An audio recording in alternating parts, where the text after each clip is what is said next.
बोलिए राधा रानी की जय। श्री कृष्ण भगवान की जय।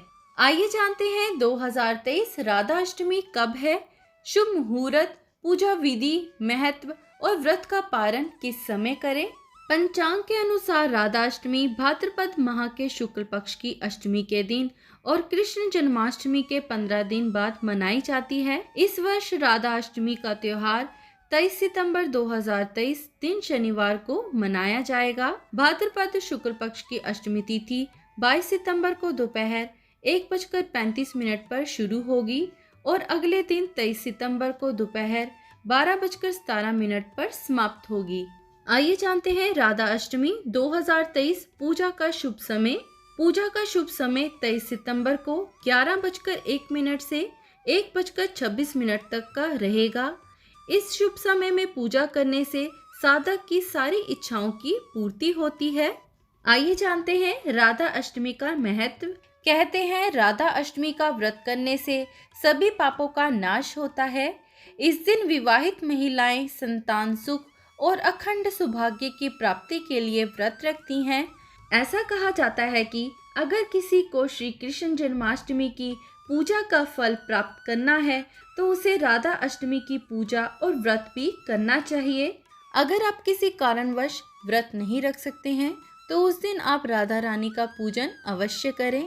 माना जाता है जो लोग राधा जी को प्रसन्न करते हैं उनसे भगवान श्री कृष्ण अपने आप प्रसन्न हो जाते हैं।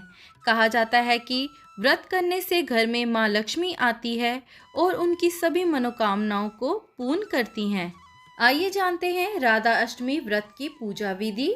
यदि आप पहली बार राधा रानी के लिए व्रत रखने जा रहे हैं तो आप सुबह सूर्य उदय से पहले उठें। आपको उस दिन ब्रश नहीं करना है, ना ही मंजन या दातुन करना है। आप उस दिन 12 बार कुल्हा कर लें और अपने मुख को साफ कर लें। अगर आप ब्रश के बिना नहीं रह सकते तो आप रात को सोने से पहले ब्रश करके ही सोइएगा। उसके बाद आप पानी में थोड़ा सा गंगा जल डालें और स्नान कर लें। स्नान के बाद आप पीले या नीले रंग के वस्त्र धारण करें क्योंकि यह राधा रानी और भगवान श्री कृष्ण जी के पसंदीदा रंग हैं। इसके बाद आप सूर्य को अर्घ्य दें। इसके बाद राधा रानी के व्रत को विधि विधान से करने का संकल्प लें। इसके बाद घर के ईशान कोण या फिर आप पूजा घर में राधा रानी की प्रतिमा या फोटो को पवित्र जल से शुद्ध करके स्थापित करें। इसके बाद उनके आगे एक मिट्टी या तांबे का जल भरकर कलश रखें। कलश में एक सिक्का और पान के पत्ते रखें। इसके बाद कलश पर तांबे का पात्र रखें। अब इस पात्र के ऊपर अक्षत रख दें। इसके बाद राधा रानी का धूप दीप से पूजन करें और आरती गाएं। ध्यान रखें राधा रानी के साथ भगवान श्री कृष्ण जी का पूजन करना ना भूलें। माना जाता है भगवान श्री कृष्ण जी की पूजा किए बिना राधा रानी की पूजा अधूरी मानी जाती है और राधा रानी की पूजा के बिना भगवान श्री कृष्ण जी की भी पूजा अधूरी मानी जाती है। इसीलिए इन दोनों की पूजा एक साथ ही करनी चाहिए। ये थी सुबह की पूजा विधि। अब हम जानते हैं दोपहर 12 बजे की पूजा विधि के बारे में। माना जाता है राधा रानी का जन्म भाद्रपद के शुक्ल पक्ष की अष्टमी तिथि अनुराधा नक्षत्र मध्य काल 12 बजे दिन सोमवार को हुआ था। इसलिए दोपहर 12 बजे उनकी पूजा की जाती है। दोपहर की पूजा विधि। हमने जो सुबह राधा रानी की प्रतिमा स्थापित की थी उसका पंचामृत से स्नान कराएं। अगर आपके पास राधा रानी की प्रतिमा ना हो तो आप उनका चित्र भी ले सकते हैं। उस पर आप थोड़ा सा गंगा जल छिड़क कर उनका स्नान करा सकते हैं। इसके बाद उन्हें धूप दीप फल पुष्प चंदन आदि अर्पित करें। राधा रानी को श्रृंगार का सामान जरूर अर्पित करें और उनका विधि विधान से पूजन करें। पूजन के बाद उन्हें भोग लगाएं। राधा रानी को आप अरबी का भोग अवश्य लगाएं।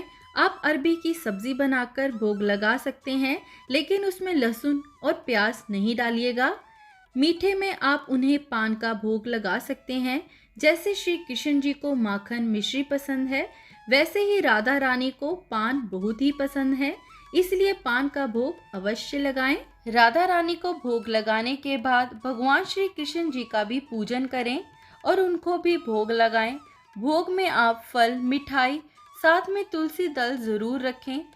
इसके बाद राधा रानी के मंत्र का जाप या उनके स्तोत्र का पाठ करें। राधा अष्टमी की व्रत कथा पढ़ें।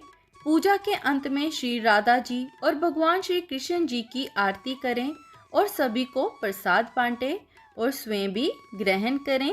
पूजन करने के बाद आप अपना व्रत खोल सकते हैं। ध्यान रखें कि आप लहसुन, प्याज जैसी तामसिक चीजों का प्रयोग ना करें। ऐसा करने से आपका व्रत भंग हो सकता है। आप चाहे तो रात के समय तारों को अर्घ्य देने के बाद भी अपना व्रत खोल सकते हैं, या फिर व्रत पूरा दिन रखकर अगले दिन भी आप अपना व्रत खोल सकते हैं। आप व्रत में फलाहार खा सकते हैं, जूस, दूध, पानी भी पी सकते हैं। आप व्रत में ज़्यादा हैवी या तला हुआ ना खाएं। ये थी सारी जानकारी राधा अष्टमी की। आप सबका दिन शुभ रहे। धन्यवाद।